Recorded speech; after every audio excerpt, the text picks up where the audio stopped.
इस वीडियो में हम निसर्ग वैभव इस पाठ का स्वाध्याय देखने वाले हैं। तो प्रश्न पहला है, सूचना के अनुसार कृतियाँ कीजिए। तो उसमें संजाल हमें पूरा कर लेना है।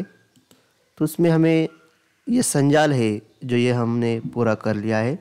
तो कविता में आए प्राकृतिक सौंदर्य के घटक, तो इसका जवाब है तृणदल, गिरिशिखर, फूलों की ज्वालाएं और तितली। इसके बाद अगला सवाल है ख, कविता के पंक्तियों को उचित क्रमानुसार लिखकर प्रवाह तख्ता पूर्ण कीजिए। 1. परिचित, मरकत आंगन में। 2. अभिशापित हो उसका जीवन। 3. अनिल स्पर्श से पुलकित तृणदल। और 4. निश्चल तरंग से स्तंभित। तो प्रवाह तख्ता का जवाब है अनिल स्पर्श से पुलकित तृणदल, निश्चित तरंग से स्तंभित, परिचित मरकत आंगन में और अभिशापित हो उसका जीवन। इसके बाद अगला प्रश्न है 2, कविता द्वारा प्राप्त संदेश लिखिए।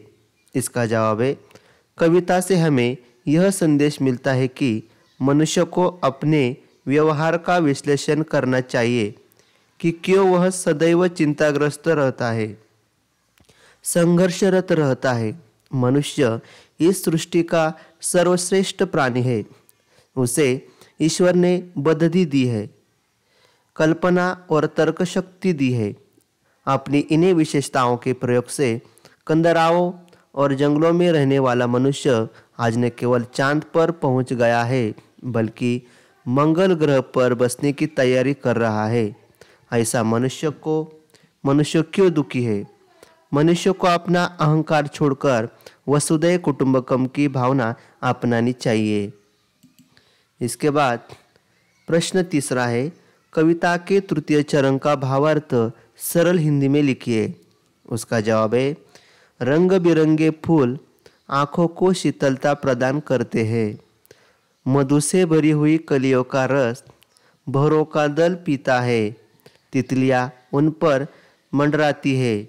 दूर कहीं वन में किसी पेड़ पर बैठी कोयल नवांकुरित पत्तियों की छाया में अपनी सुरीले कंठ से रुक रुक कर मधुर गीत सुनाती है। इसके बाद है भाषा बिंदु। निम्नलिखित मुहावरे कहावतों में से अनुपयुक्त शब्द काटकर उपयुक्त शब्द लिखिए। तो इसका जवाब हम देखेंगे। तो निम्नलिखित मुहावरे कहावतों में से अनुपयुक्त शब्द काटकर उपयुक्त शब्द लिखिए। तो एक है टोपी पहनना, उत्तर है टोपी पहनाना। 2. कमर बंद करना, बोलती बंद करना। 3. गेहूं गीला होना, इसका जवाब है आटा गीला होना। अगला है 4. नाक की किरिकिरी होना, जवाब है आँखी किरिकिरी होना। 5. धरती सर पर उठना, जवाब है आसमान सर पर उठाना। 6. लाठी पानी का बैर, जवाब है आग पानी का बैर। इसके बाद अगला सवाल है हमारा रचनाबोध। तो रचनाबोध का जवाब हम देखेंगे। प्रस्तुत रचना में प्राकृतिक वैभव, सौंदर्य, निसर्गरम्य अनुभूति, उदात्तता, आध्यात्मिकता, अद्भुत भाषा, प्रभाव एवं वर्णन शैली का साक्षात्कार होता है। कविता में पेड़, पहाड़, हवा, सूर्य, तारे, पक्षी आदि की सुंदरता का अद्भुत एवं मनमोहक चित्रण किया गया है।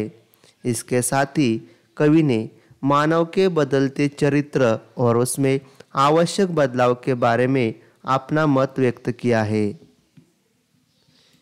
इसके बाद स्वमत अभिव्यक्ति। पर्वतों में प्राकृतिक सुषमा विषय पर अपने विचार 25 से 30 शब्दों में लिखिए। जवाब है पर्वतीय प्रदेश प्राकृतिक सुषमा का भंडार होते हैं। जिधर भी दृष्टि जाती है बस देखते रहने को मन करता है। कहीं वादियाँ हैं तो कहीं गहरी घाटियाँ, कहीं धरती की प्यास बुझाने के लिए ऊंचाई से गिरते झरने दिखाई देते हैं तो कहीं कल कल बहती नदियाँ हैं। कभी बादलों के टुकड़े हरी भरी वादियों में उतरकर अटखेलियाँ करते हैं, कहीं हरे भरे घने जंगल है, आसमान से बातें करते ऊंचे ऊंचे वृक्ष है। उन जंगलों में कोयल की मीठी कूक गूंजती रहती है। वन्य जीवों का वैभवपूर्ण संसार होता है, जहाँ उन्हें मनुष्य की क्रूरता का सामना नहीं करना पड़ता। भांति भांति के फूलों पर मंडराती तितलियाँ गुंजार करते मधुकर अलग ही समा बांधे रखते हैं। चारों ओर हरियाली का साम्राज्य होता है, प्रदूषण रहित वातावरण होता है। इस प्रकार हमने निसर्ग वैभव पूरक पठन इस पाठ का संपूर्ण स्वाध्याय हमने देख लिया है। आपको वीडियो अच्छी लगी हो तो वीडियो को लाइक कीजिए और चैनल को सब्सक्राइब कीजिए। धन्यवाद।